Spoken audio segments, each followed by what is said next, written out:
Everybody?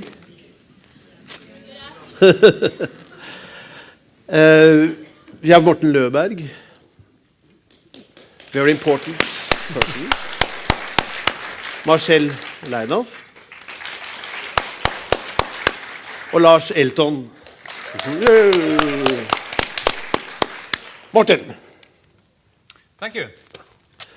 Well, I'm here as editor of Fotografi.no, the website for magazine photography.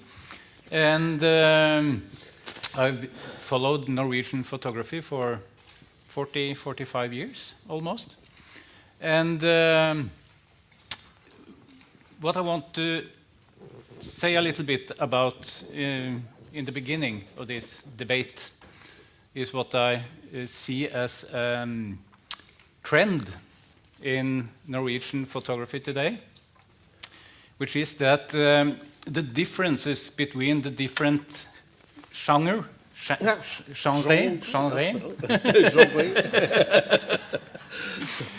are kind of dissolving, because we see that documentary photography uses it's influenced by, for instance, art photography. Like art photography is also influenced by documentary photography. And fashion has always borrowed from every aspect of photography and other arts. And we see that these borders between the different disciplines are more and more invisible, in my opinion. And personally, I like that, because it's not so important if a picture is pure photojournalism, or if it's a portrait, or if it's art.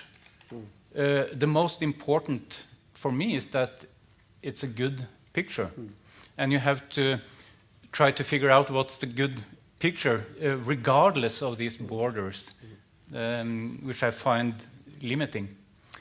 So that makes it all very easy, just to pick the good picture. And the question is, of course, what's a good picture? But as I grow older, and I have seen a lot of photography during the years, and I feel that it takes more and more to excite me. I mean, I don't know really how to describe the feeling that you've seen everything before. But it comes with age, I'm afraid, if you are deeply involved in a field like I am, field of photography. But I like this crossover we see in photography today, and when I look at Marcel's project with Hells Angels, it's documentary, but it also influenced by the art photography scene, the concept, or the modern samtidskunst was that in contemporary photography art in Norway, which I find very interesting. Marcel, were you prepared for all the critique and reactions, or when you started the project? Do I have sound? Yes, I do. Well, not really, but when I spoke to the Hells Angels, they said that you must be prepared for a lot of critique, because, well, they are used to it. But I think that a lot of the critique, but most of what I've had has been positive, actually. But a lot of the critique that I've had from, let's say, when I read an article in Foto.no or Fotografi.no, there's always these anonymous people that write their little things below the article. And I don't really care about that. It doesn't bother me. But are you surprised that Nordic Light has so heavy reactions? Yeah, I was surprised. But I was more surprised that when you try and censor an art festival, you know, and say I'm going to pull the funding, that shouldn't be allowed. So, but anyway, I think in a way that started a debate, which now is kind of changed a little bit, because now everybody seems pretty happy. But you said something in Nasjonalgalleriet in Norwegian Broadcasting that you didn't expect to be very popular when you did it. No. I said that maybe I'm going to end up like a persona non grata, because I've touched on a nerve in Norwegian society that people seem to hate. But as I said in the program as well, I don't really give a shit about that either, because what is most important to me is to be able to do the projects that I want to do, not for the projects to be... I don't make them to make anybody else happy. So, love it or hate it. But Lars, you are one of the most important art critics in this country. Are you surprised of the reaction that that the Nordic Light received after?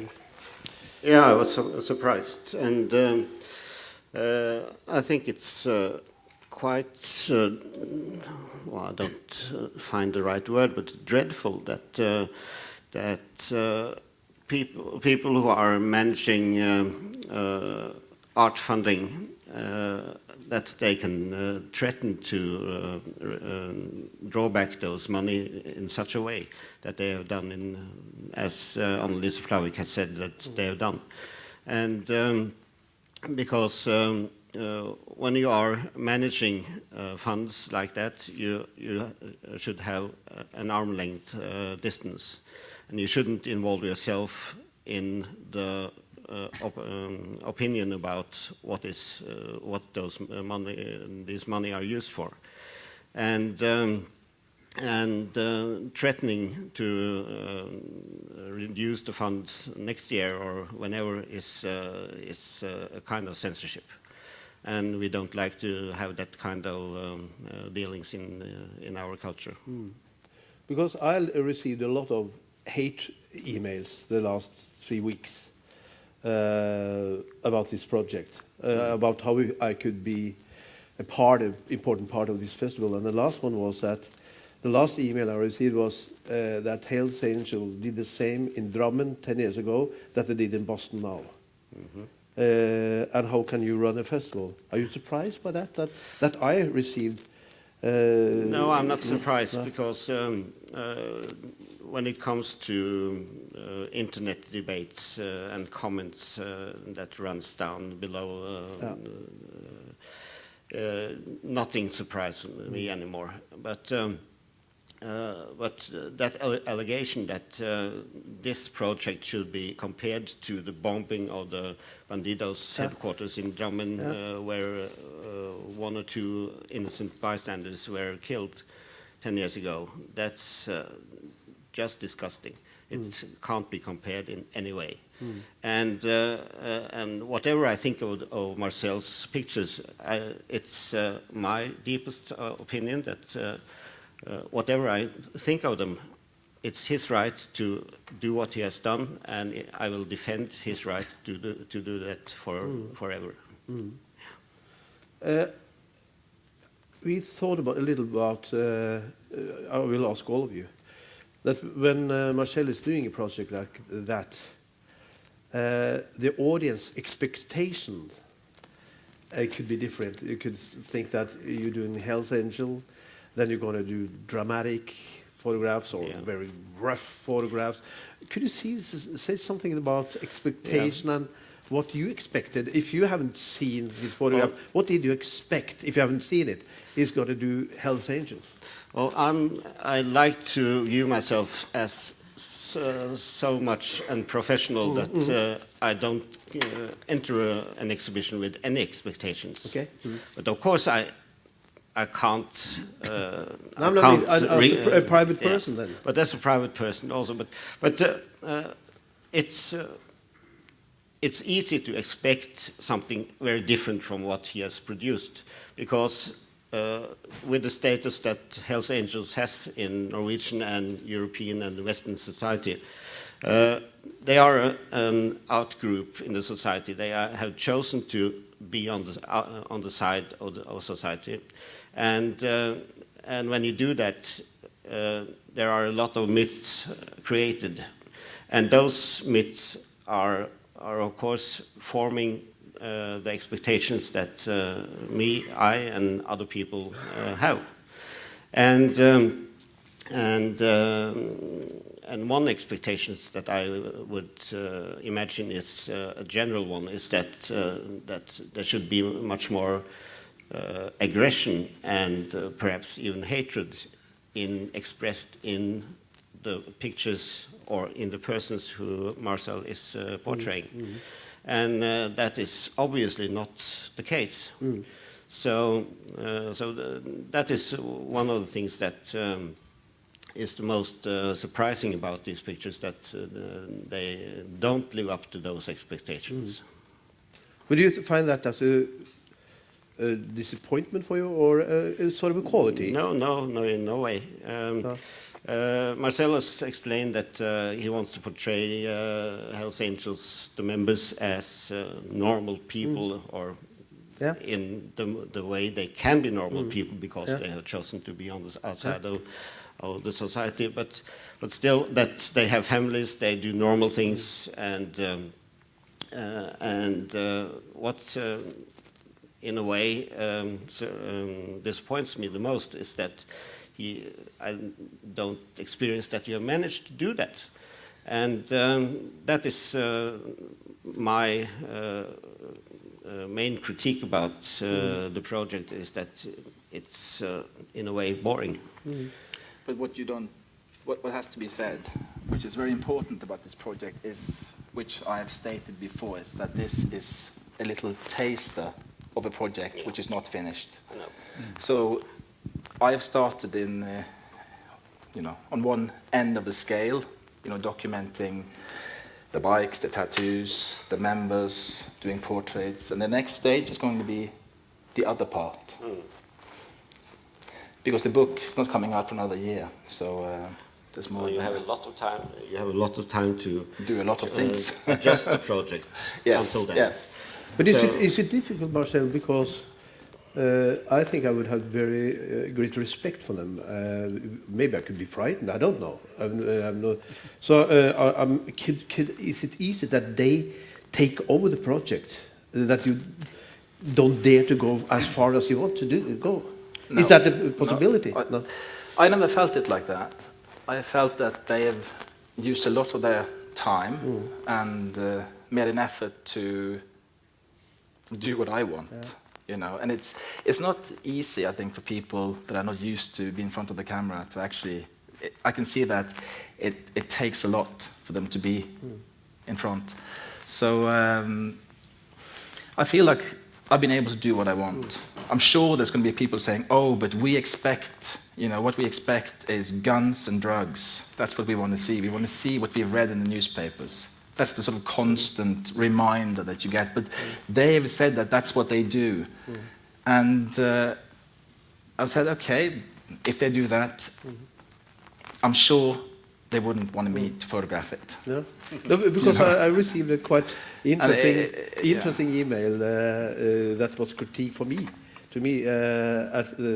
because they said that this guy looks so nice and cozy and good guys, so it's a sort of a recruit. New people want to go there because they seems like the coolest guy in the world, and but the society don't think so.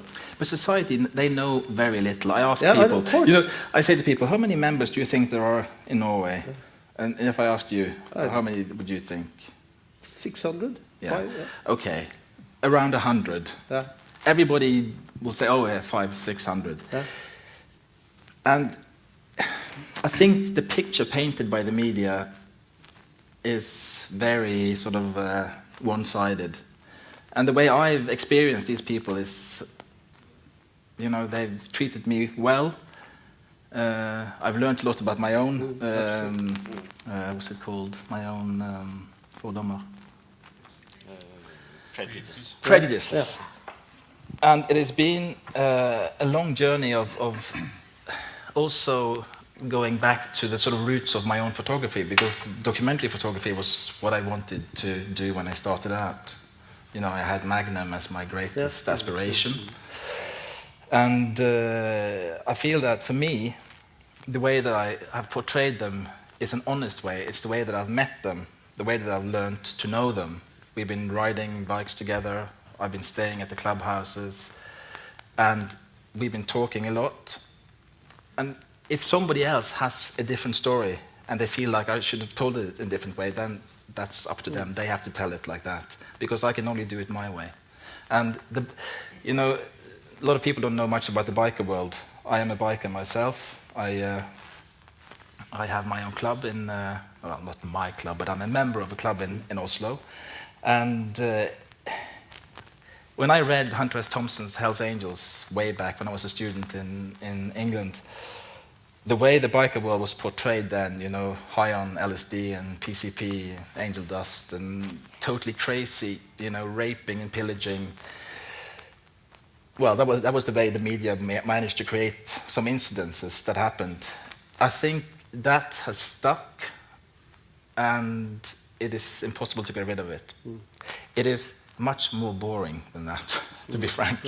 Well, boring in as much, you don't go to a biker party and people are lying around puking or fighting, or it's quite civilized.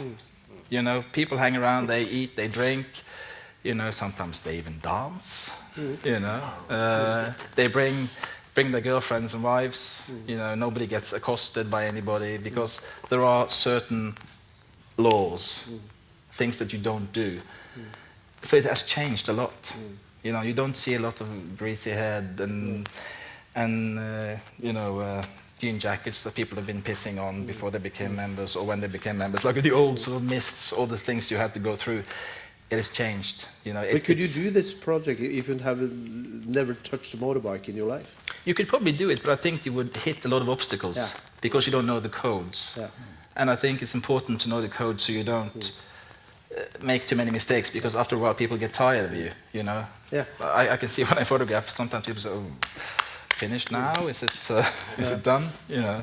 But knowing all the codes, did you ever get a feeling that you know them too well, that you are too much on the inside?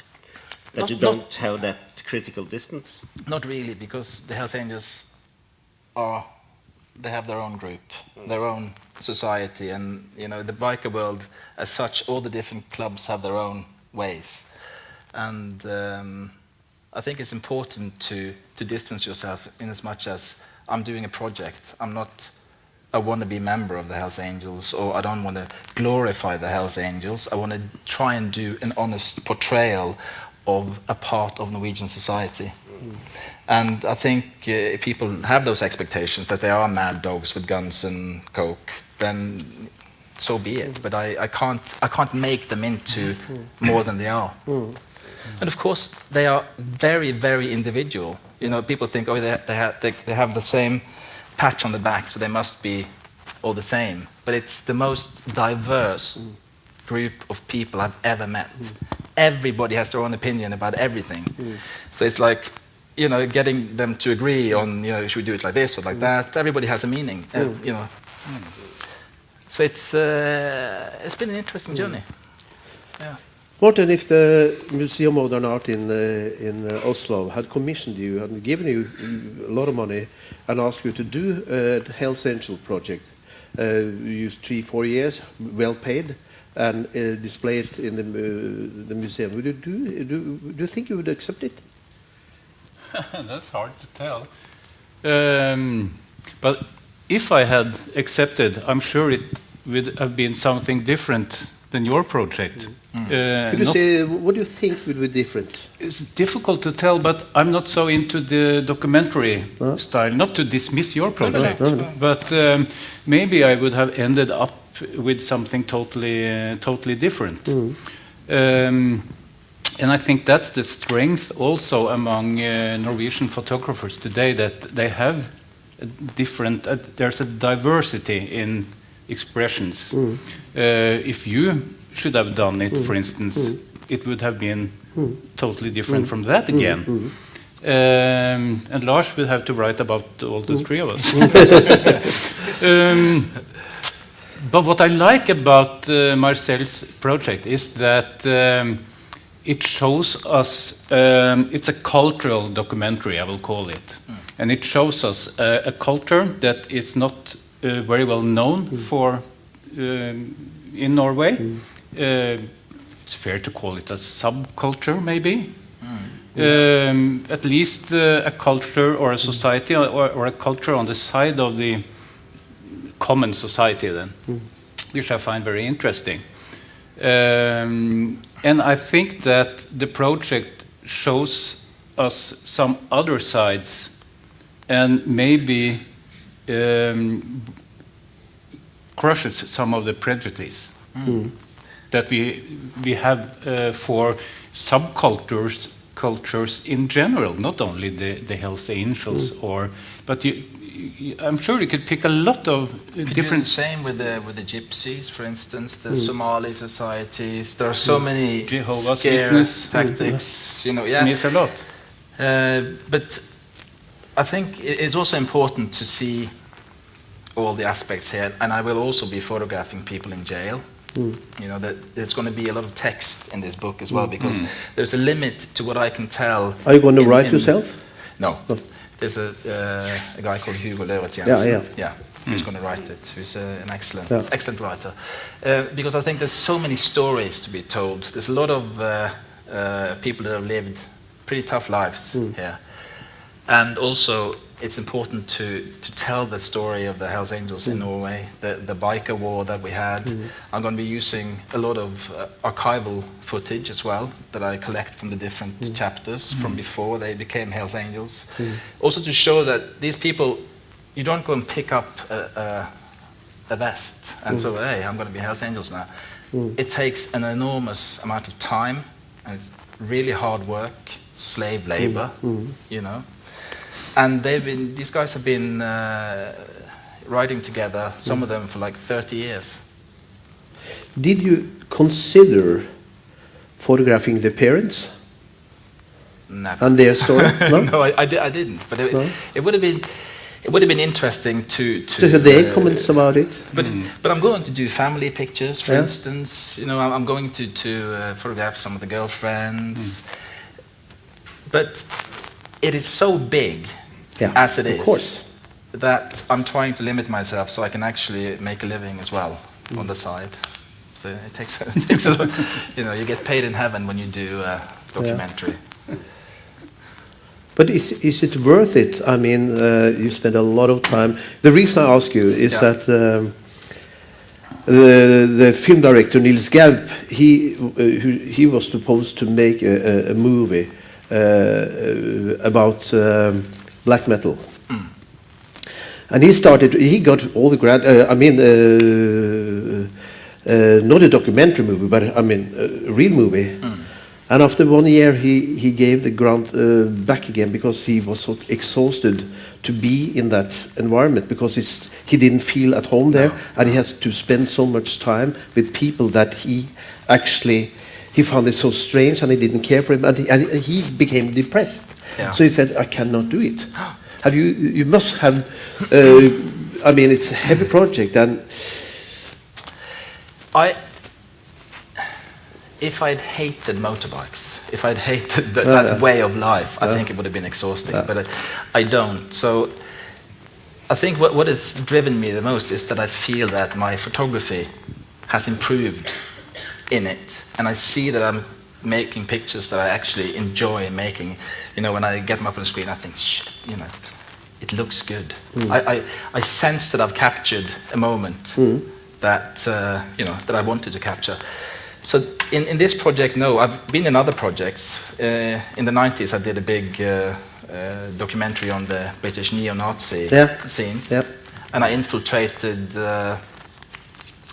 the British National Party and the National Front. I dressed up as a skinhead, shaved my head, and I used to be a punk, so I know a lot about the skinhead scene as well. Picture of that? Yeah, I've got some pictures of that.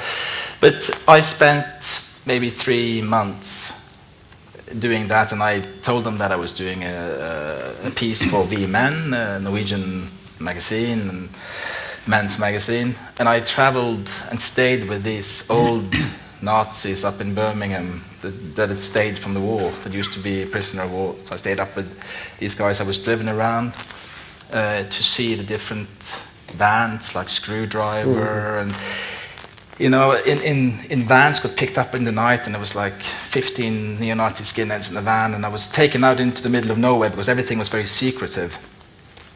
I had my own little bodyguard from the National Front. It was total chaos, but I was so geared on doing this project because, you know, there's something about subculture that drives me. But at one moment, somebody said, "Hey, you're a bit dark for a Norwegian. You know,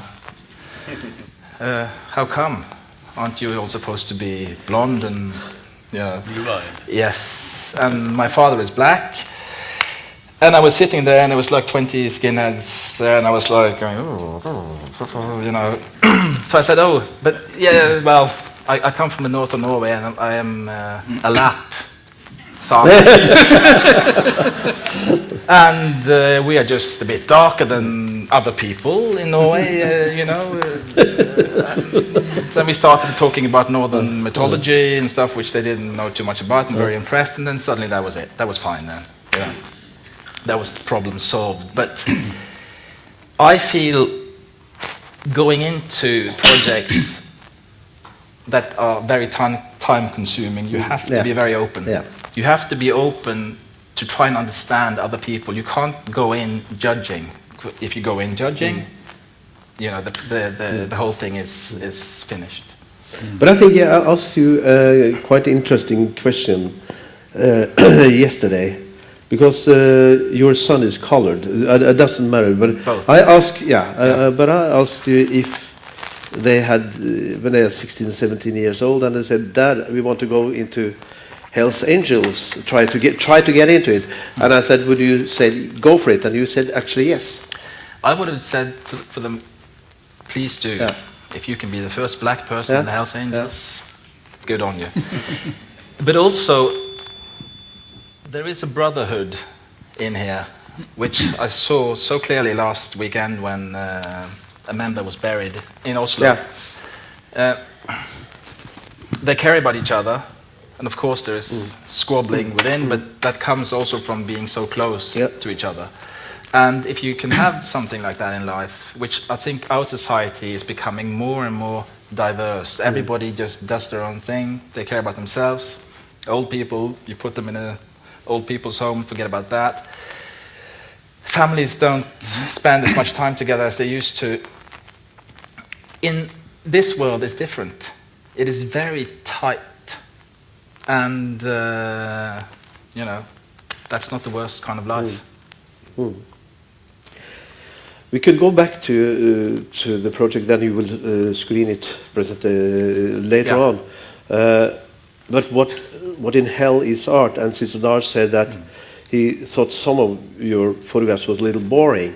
I think many of the people here in this room find a sort of a lot of the contemporary photography very boring, and you gave it the best reviews. That and I'm really falling asleep going into gallery, and I think it's so boring. So could you say a little, tell us a little about what's going on in the concept world? Could you say a little about it?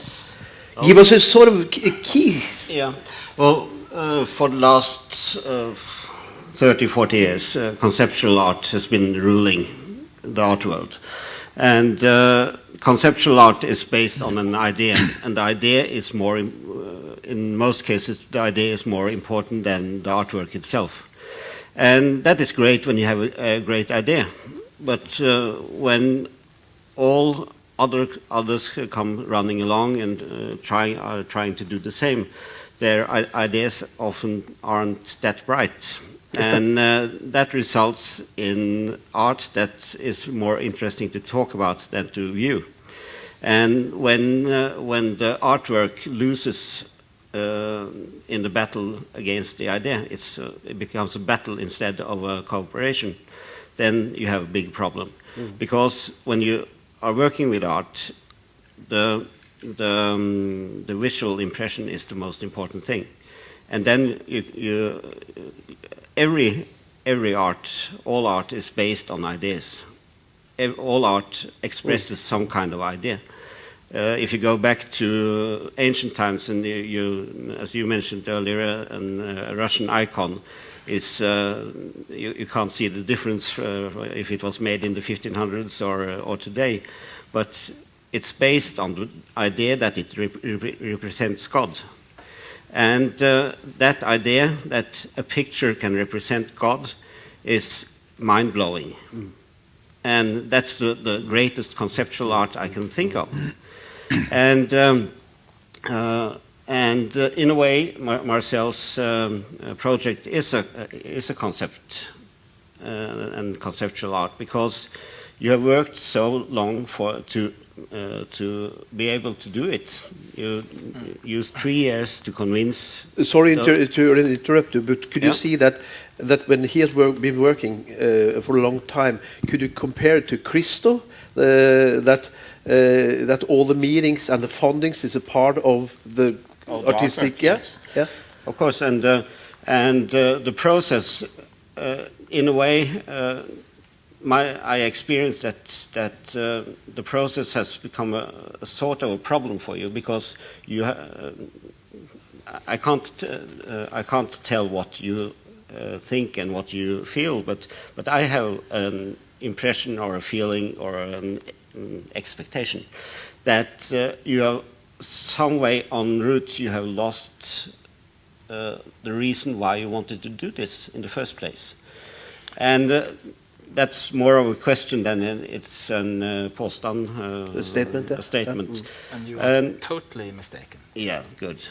And the next thing is that you will use a very long time to work the project through, and it's not finished yet, and that's at least a good thing, because and it also makes it more difficult for us to talk about it when it's not finished, because we only see a part of it. But what did you expect? Yeah, that's a good thing. Yeah. Let me hear.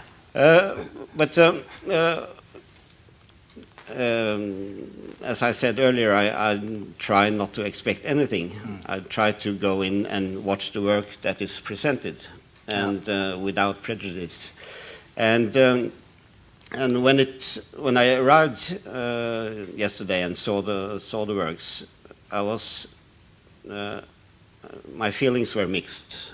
I think there are some very good works there, but there are also, or the totality of the exhibition is, as I used the word earlier, a bit boring, and that is, of course, because you don't present or you don't live up to the expectations that I and whoever else has. Ah, so you had them. So of course, yeah. Yes. But the most important thing for me when I make up that impression is that I don't find that the pictures reflect the engagement. What's that in English then? Engagement, simply. Thank you. And that you must have had all the way, and that you don't. I don't experience that you managed to bring that engagement through from yourself through the pictures to the spectator. That's the problem. Chris Rainier is here now. I asked him to join us. Could I ask you, Chris, are you surprised that this festival received a lot of critique because we display a project about Hells Angels? Yeah, I am actually, and I haven't had enough of the context of the story, but and I love your work, and I don't find it controversial whatsoever, and I think in a contemporary culture, I think it's such an old model to restrict or censor. And we're clearly seeing the internet is breaking that down. So I think in a generation or two, censorship will be so different and so irrelevant. So the concept of a modern Western culture censoring is a little startling. So I don't know the entire context, but yeah, I am very, very surprised.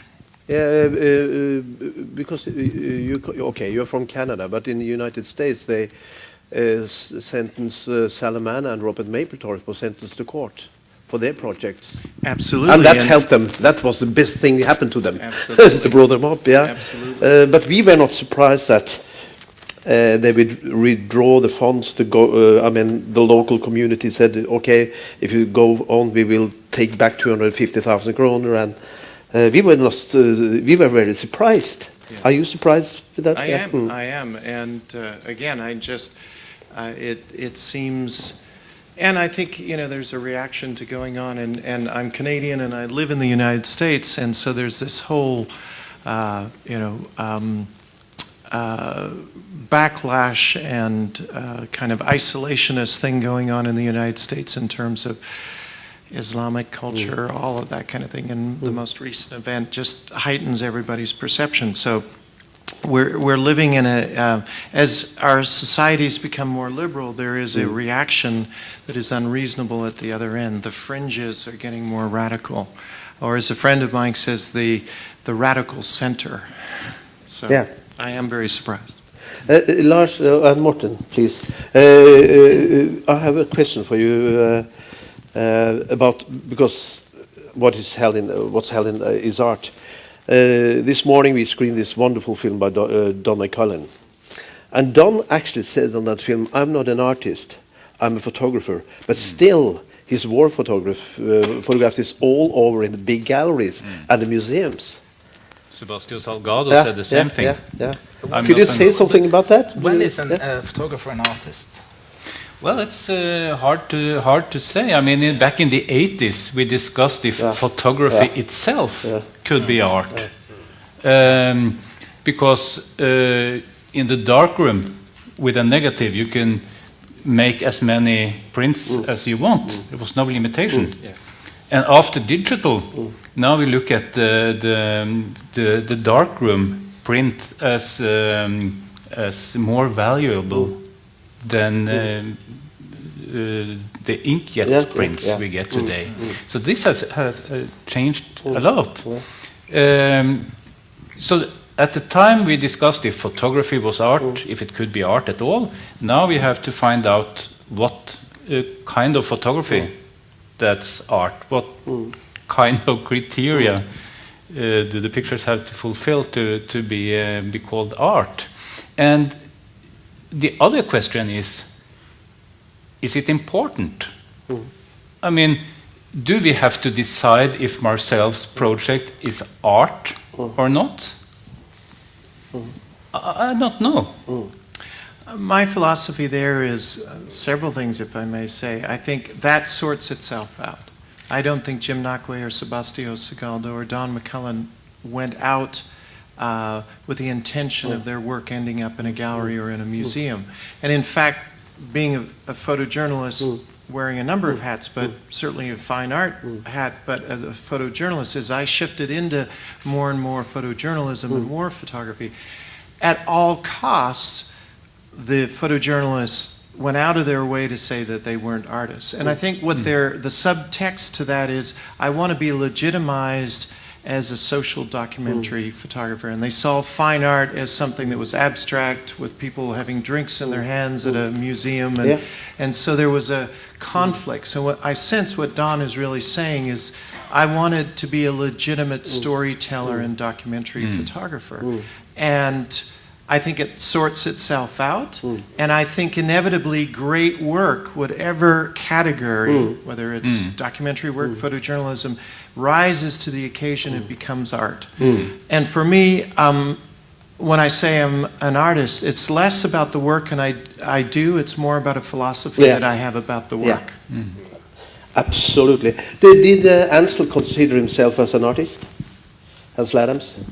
I think there wasn't that argument back in the 30s and 40s and 50s. When he received, I mean, a lot of money for Moonrise and... he did not. Here's the interesting thing. So Up until Was it 1976, later? up until 1976, he was selling his prints, and he was at the top of his field for $500 or $1,000. Okay. He announced, as of December 31st, 1976, I am no longer going to be making prints for selling.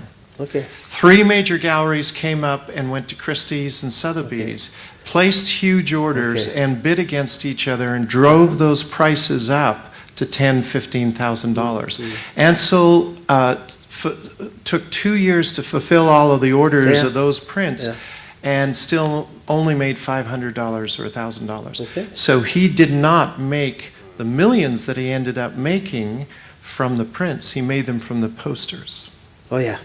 But what do you think if you have a vintage New Mexico signed vintage print? What do you think you could have sold it for today? So that classic moonrise image is less expensive, less valued than a vintage print photographed, printed in the 1930s, where there's maybe only 4 or 5 of them.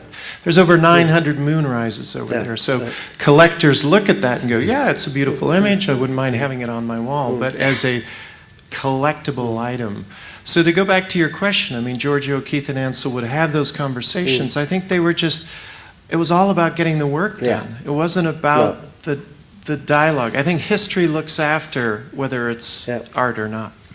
But you had, Morten, because you run the Photographers Art Association, you had to answer it all the time in this end of the 70s. Is it art or not? So you had to go into all the debates. Yeah, then one of the traps we went into were we tried to divide photography in different genres. And we had a big problem with, for instance, documentary photography. That's we're talking about when the fine art photography movement started in Norway in the 70s, and we were both part of that. And we had to, when we picked new members, we had to look at their work, and it had to be artistic in a way that we could defend towards the authorities, and there were other associations for press photographers, portrait photographers, and so we ruled them out, which today I see as a mistake. Because when you stick to these borders, you don't get this influence across the borders, and as you said, all good photography will at some time raise to the level of art or collectibles, and it will happen inevitably if it's good. And then fuck the borders. You have something to say. Yes. In the art world, among artists who consider themselves artists and not photographers, the question of photography as art is not interesting. They use whatever media they like in order to create the art they like. And in other words, photography is just as valuable as other media. But on the other hand, on the receiver side, in the market, in Norway we still haven't got a market for photography as art today. And there was a contemporary auction in Oslo yesterday, and they only sold 1 out of 3 of one of the most famous young Norwegian photographers. They didn't sell an Araki. And so we still have a long way to go in order to build up the markets at least in Norway. If you go to Sweden, our neighbor country, the situation is totally different, and so we are a bit slow in Norway. But I guess at some point or other, you will raise the question: is Marcel's project art? And I say yes, definitively, because it has an ambition about presenting a a group of people in a way that is not that is not answering to all the conventions that we are expecting. And that's a good thing about the project, that he doesn't want to give an answer that everybody expects. And then we can start discussing, is it good or not so good art. But the main question, is it or is it not, then my answer is yes. Because I think it was quite an experience, because Don McCullin invited me to his huge show in Rome, and I went there, and you know, he sold a lot, and it was champagne and fashion models and mayors and every. And I asked Don, how do you feel, because you're a photographer, you're not an artist, and he said, it's nice to be appreciated, and I have sons that can have the money, and but he said it was not the idea. And then I have to ask you, do you think that Goya had art in his head when he did this war series? Goya did this war series. Do you think he had his art in mind, or the disasters of war? Yeah, no. yeah. Art is a relatively new word. Yeah. So I wouldn't think so, no. If you go back to Rembrandt, for instance, he didn't think so much of the begrep art, but he knew how to deal with the market. And I know this because I was in Amsterdam to the reopening of the Rijksmuseum just 2 weeks ago. Yeah. And Rembrandt, he made a lot of money and sold his paintings for huge sums. But what he really made his money from was the graphic prints. Yeah. And there's one famous story about him, that he went to an auction and bought one of his prints back for 100 guilders. And at that time, 100 guilders were not only one, but 2 or 3 years' salary for a normal person.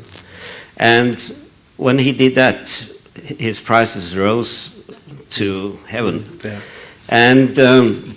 And he had an understanding of the market and the mechanisms in the market that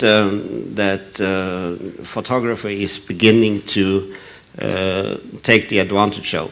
And then it's important that you don't do like Morten and his fellows did in the 70s, that you are ruling out someone that because they are not good enough.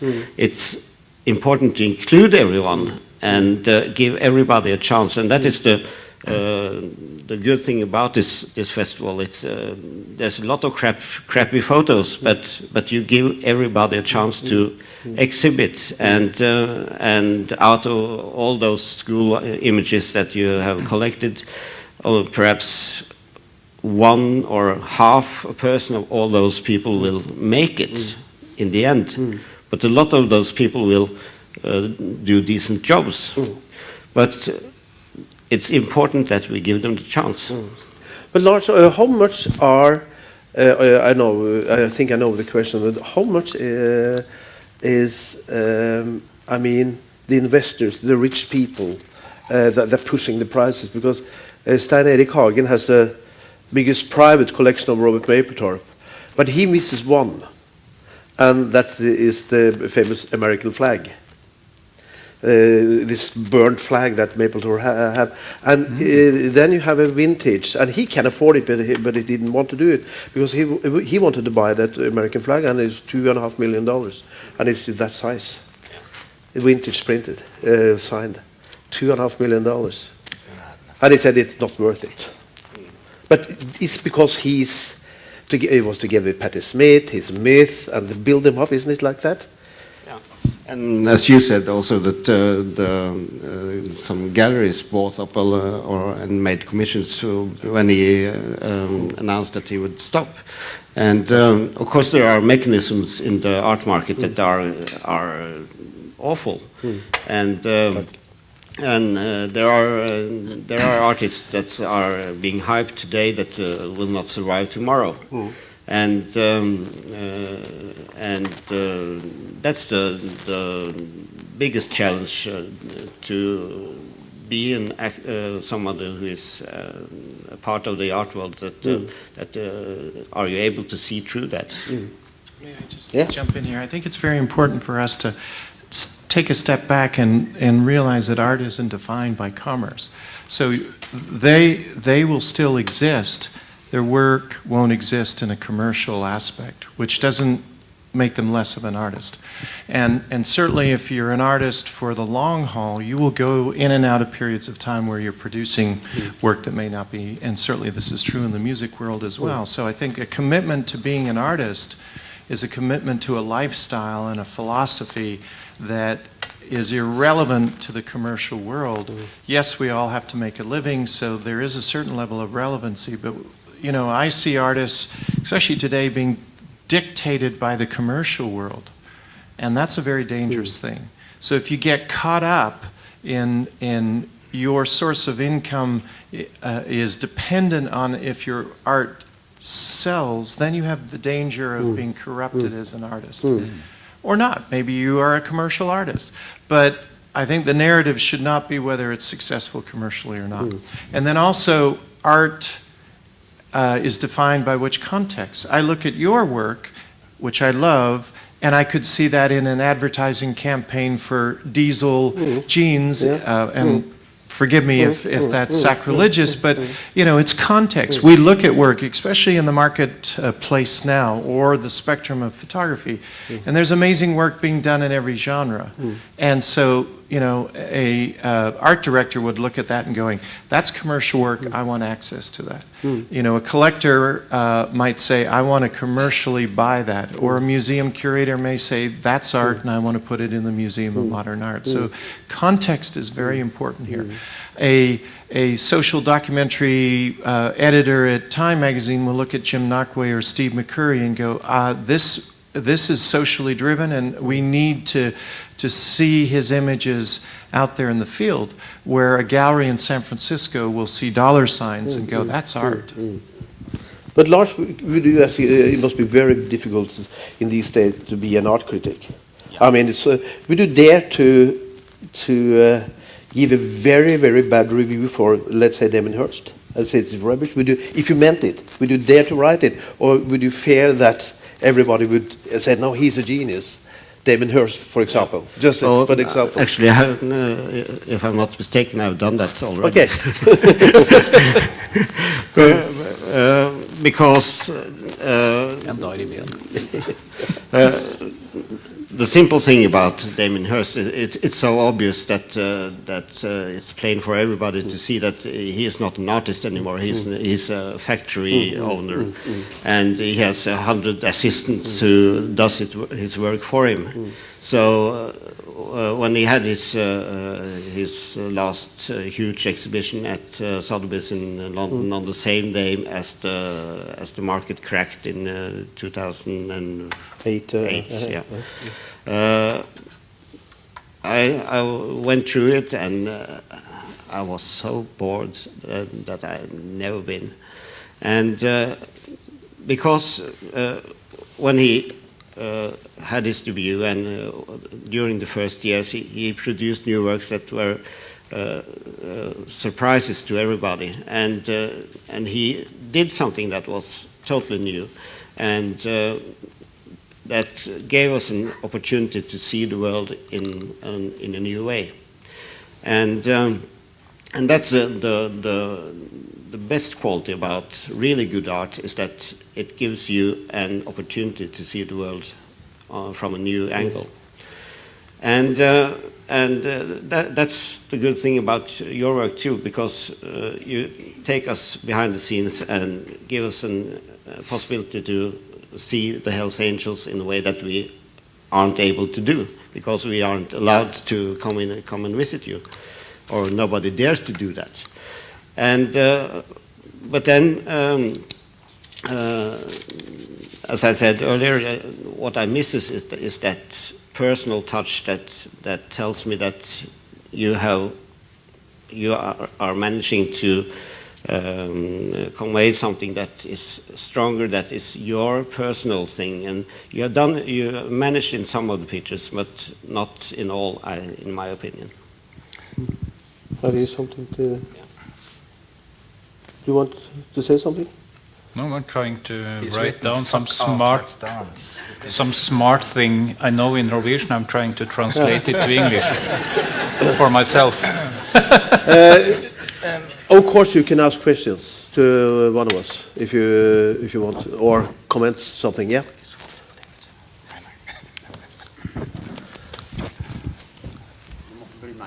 Ja, flott det. Kjempebra. Marcel, I know you from 20, 30 years back. At least. We've done a couple of things together. My question is, it's easier to say this in Norwegian. Yeah. It's my mother tongue, but seeing this bunch of people sitting here, sitting next to you guys, cuddling with your little dog there, these guys are a bunch of gangsters. They are gangsters in my book, and that's a word of honor in my book. I've always been a gangster up until just a couple of years back. Gangster is a good word, but gangsters do stuff together. And I feel in your exhibition there is a veil between you and the gangsters. Don't get me wrong, don't kill me later, because I've been a gangster all my life, okay? But I think there's, are you satisfied? Are you finished? What's the exhibition missing? That's what I'm asking. As I've stated on several occasions, Thank you. this is a little piece of a bigger project. And that's what it is. It's a taster. It's a taster, so next year when the book is finished, people will say, oh, I really want to see the rest of this.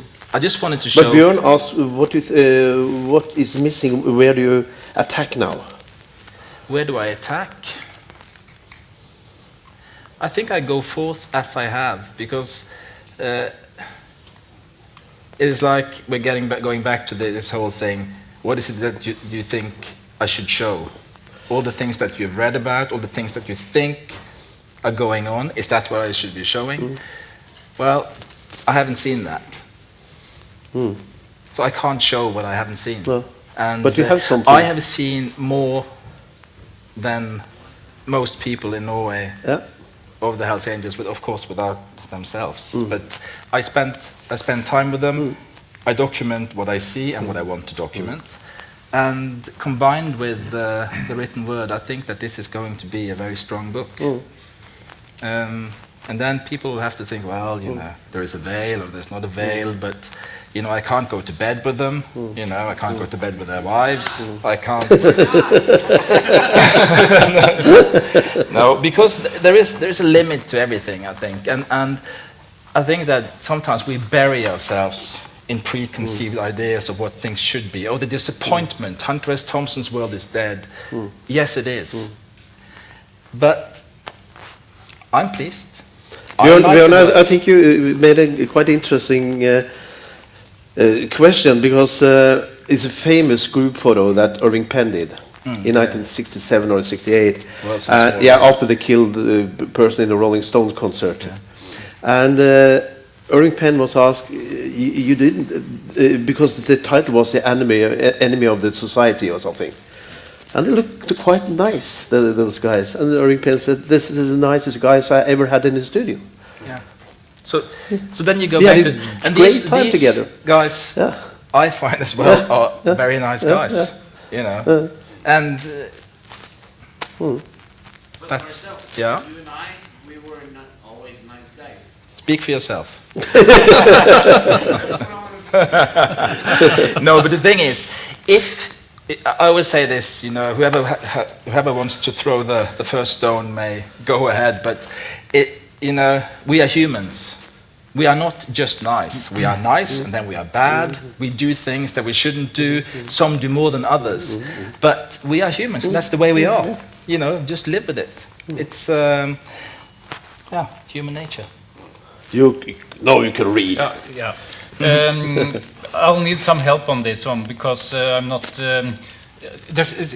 There's a definition to art. What is art? And the former director of the Henny Onsdag Art Museum in Oslo said many years ago that, and I say it in Norwegian first. Kunst et utsnitt av virkeligheten sett gjennom et personlig temperament. Art is a fraction or a limited view as seen through personal temper.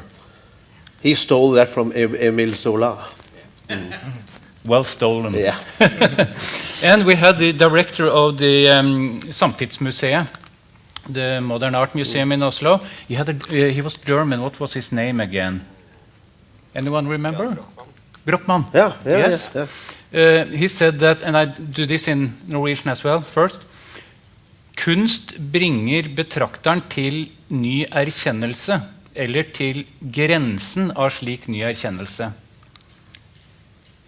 Art brings the viewer to new insight or to the border of such new insight. And I think these two statements, if you combine them, you're pretty close to explaining what art is. But it will never be possible, I think, in an objective 100% way to explain what is art that everybody will agree on. But I think that at least the last statement is very relative to your work. Bruno, do you have something to say? It seems like it. Any comments or people that want to say something? Anyone? I want to ask you, what do you feel is missing in the work? Yes, me. You? Fucker, man. Sorry, not you, but coming from inside. I'm not saying there's anything missing, but I really want to see something more. Talking about Hunter Thompson. Hunter is dead. His world is dead. It's not. This is His not world reality. is dead. His world is dead. It's not the reality of today. Sorry, dude. Hunter Thompson's world is dead. You didn't know? Oh, we gotta do. I need to talk to you later, man. You can Like talk. we did in the old days. But back to the question. It's not what I think is missing. He's scratching the surface for us, and I appreciate that because I really come from the same world as these guys. I'm a gangster. Used to be a gangster myself. And I know the code, and I know the samhold. Are you sure about this? Yes, I am, but it's a different gang, okay? Cool. But I was expecting something inside. There's a shroud of there's a veil, as I said, that keeps me from not really participating in these guys' world. And being the asshole that I am for my friends, I always like to challenge, as I expect them to do with me, so I can get better. That's why I ask these questions. And now I'm standing here like an idiot. Wow. Thank you so much. And I'll probably get mangled later, but Of course. of course. No, but I want to see. Why didn't you get to go to bed with them?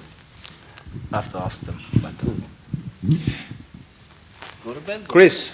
So I think there's an interesting dilemma that photographers have in photographing even a part of their own culture, another culture, and I certainly deal with this when I parachute into indigenous cultures, is that there's always a level of perception that I have of a culture and the culture has of me, and there's never a total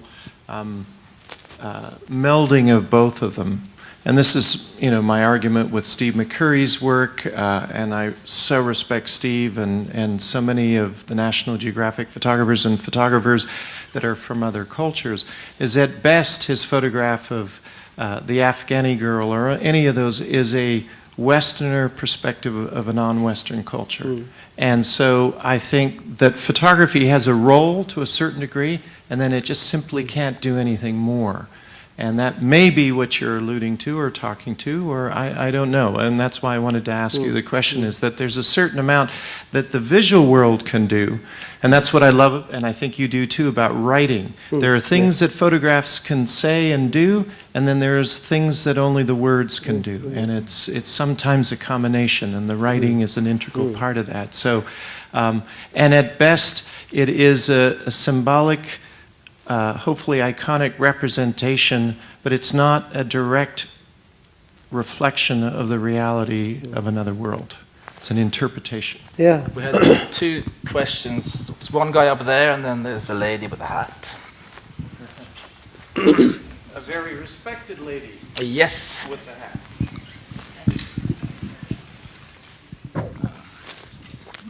When I see your project, Marcel, I think that maybe some people want to see a project like Peter Best did with Norwegian black metal. He took some of the image that, or the expectation of what people think about Norwegian black metal, the imagery, and he pushed it even more. So that was like, that's art. But you try to do it like more objective, but not, I don't know, but I always get back to this Peter Best black metal, that I think that is that some of your critiques would like to have, that you take some of their image and push it so it gets more interesting. And Hunter S. Thompson knew that when he wrote Hell's Angels, that he need to put some things in there to make it really interesting, and that's what Hunter S. Thompson is really good at. Do you think that that's what your critiques miss? I think that sometimes reality is not as exciting as you wish, and I have no wish in making it more than it is. It's I document what I see, and that's what I do. But I have to say it again, and I'm getting tired of it now, but this is just a little bit of the project. There is a lot more. Connie? I know that artists like to sit around and talk about what is art, and I wonder if musicians do that, if they sit around and say, what is music? And maybe art just is what it is. Having said that, now I want to tell you what I think art is. I think art is the expression of complex emotions. I think art sometimes expresses things that can't be expressed in words, and often can't be translated into words. I think art can express the unknown. It can go to the edge of what we know and the edge of what we don't know. And I think that's what makes a visual language so exciting. So I like to sit around and talk about what art is too, but musicians don't do that. I wonder why. Musicians also play while we work. I don't think that's fair. Lars, could you tell me and us your reaction? What's the bravest? What is art? No, what's the most dangerous and bravest art project that you have heard of? Okay. I mean, what coming to your mind first? That really, that the artist really sacrifice a lot. I can't answer that, but I think that the most challenging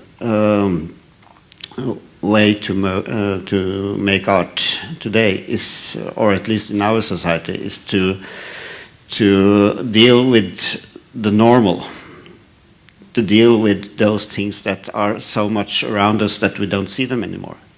And that's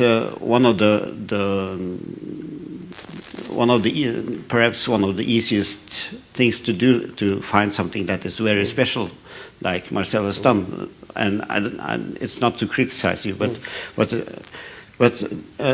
doing something good and interesting, and something that brings out a personal voice out of the ordinary, that's the most important thing, or most difficult thing. Because this is the idea of the festival, that we talked about Hells Angels.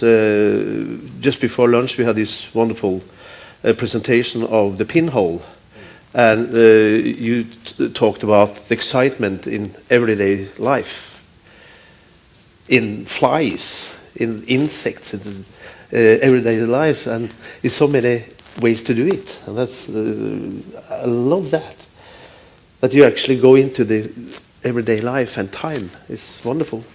And but do you think you need, in this country, do you need to have a project that is very special to get access in the press or reviews?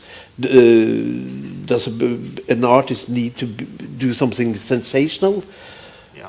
Unfortunately, yes. Yeah. It has become that way. And but then it's even more important that when you go on a project like you have done, that you have a sincerity in the base, that you want to do it in a non-sensational way, in a way. But it's I think it's very nice that you have got all the attention you have got, because it has rose a discussion about, as you asked, what is art, and it has rose a discussion about or your art has rose a discussion about how we as a society deals or reacts to people who are and who wants to be different. And in a society like Norway, where equality and the middle of the road is the main agenda, then it's extremely important that we keep our mind open for all those who aren't middle of the road farers and who want to be themselves. So that's the very good thing about this project, that you open our minds. But could you, as a art critic in Norway's biggest tabloid newspaper, do whatever you want to do, or do you have to ask your editor to? Not anymore. No. I've been working for VG for nearly 14 years. Yeah. And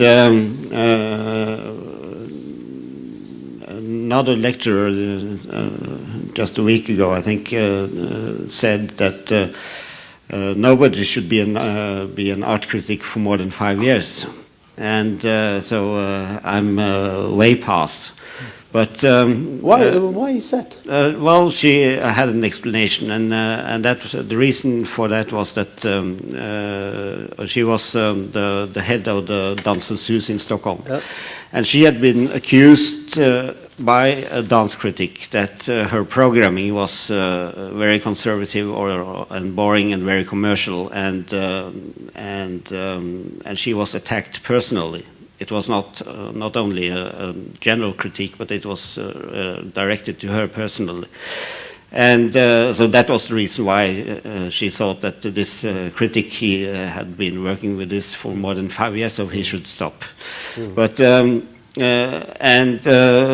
I asked her about it, and what it cooked or boiled down to was that she thought that he had lost his passion for dance, or in in my case, then I should have lost my passion for art after doing this for 14 years. And I've been doing working for another paper before that, so I've been doing it for nearly 20 years. But to get back to your question, can I do what I want? In the start, for the first 5-6 years, I could do that. I had a weekly column, and it was very seldom that they raised any questions. I just did what I wanted to do, and everybody was happy. But then the crisis came, and another crisis, and they were much more concerned about how they were editing their paper. So, and now we are down at the level where I have, if I'm lucky, I have one review every month. And in my best year, 2010, I had 100 reviews in VG in 1 year. So and now it has to be some kind of celebrity artist if I'm allowed to write at all. So it has become extremely more worse. Yeah. I think it's interesting that in Bangladesh, in Chubby Mela, the festival, it's 160 million people there, and they are presented half an hour every night in the biggest TV channel, half an hour in prime time. The festival could never happen in this country anymore. That they had presented half an hour prime time from this festival, and I think that's very interesting to see that Bangladesh is actually doing it. I think what's interesting about Bangladesh, and certainly the director of this amazing festival, Chobi Mala, is it's very socially driven and documentary, and I think. Bangladesh is it's a hotbed of social activity. You can see it every week practically. There's a protest, and it's just one of those intellectual crossroads and a reflection of history and the weirdness of history that Bangladesh and Pakistan was created in. So it's a part of the dialogue there, social debate, much like Egypt is, and I think Shadhil's done a good job in elevating that, but I think it's a part of the dialogue of that culture. But I agree, getting that bandwidth is challenging, and it being a documentary work, but also art. Yeah, and they have the reason they asked me to conduct now 6 workshops I had is the thing you said in your speech today, especially to train female photographers so they can photograph their lives that a male photographer cannot do, and especially a male photographer from the West cannot do it, to raise up the standard so they can tell the stories behind the scenes. Yes. That's one of the ideas. So they are, and the same in Nepal, you know that they also have the same thoughts to rise up the standard of photography so they can tell their own story. Absolutely, and then looping that dialogue back into art, I think our visitors from Cuba, what I have found as I journey the world looking for underrepresented photographers is that when there's a lot of censorship and control of the media, there is a very active art movement that has a social context. So many of those artists that you have here, not allowed to work within a documentary photojournalism world, but they've migrated to art and the veil of art and the mystery of art to be able to talk about very social active issues. As well, also in cultures around the world that tend to deal with magical realism, Aborigine cultures, the dream time. There are not very many Aborigine documentary photographers. There are many that have picked up art as a social context to talk about their culture because it has more of the mythology and the freedom to be able to create expression. So people come to art in cultures for different reasons. I think we could sit here the whole night and talk, and we will know, it's impossible to know what art is. This was just a test to try to play ball together with some thoughts. I absolutely agree, Connie. I agree with you. The musicians play. But I like to end it because tomorrow we have a face-to-face with Henning Sommero, and he's a great composer, and especially into church music, and he's written operas. But he's actually said that he can cry over a country ballad still, or dancing bands from Sweden. He can move him, and he's an expert in church music. But he said, fuck borders. Because every aspect of music has got some quality, even if you can say, oh, contrabass, there is some shit. No, it's not, because it's still good people in that field as well. Same with photography. Yeah. I think the Americans have a good expression, you need to have more than 2 likes. I like it or I don't like it. But you have to see if it's some quality work. And that is a thing that I do in my workshop, when I also give people opportunities or scholarships, or I invite them to this festival.